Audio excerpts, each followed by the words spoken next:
ശബരിമലയിൽ ഇത്തവണ 22 കോടിയുടെ അധിക വരുമാനമെന്ന് Devaswom board president PS. Prashant.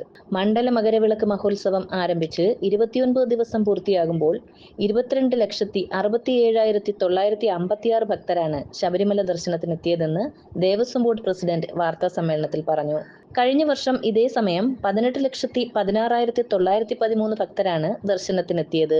ഈ വർഷത്തെ 29 ദിവസത്തെ ആകെ വരുമാനം 163,89,20,204 രൂപയാണ്. കഴിഞ്ഞ വർഷം ഇതേ കാലയളവിൽ 141,12,97,723 രൂപയായിരുന്നു. ഇത്തവണ 22,76,22,481 രൂപയുടെ അധിക വരുമാനമാണ് ഉണ്ടായിരിക്കുന്നതെന്നും അദ്ദേഹം കൂട്ടിച്ചേർത്തു.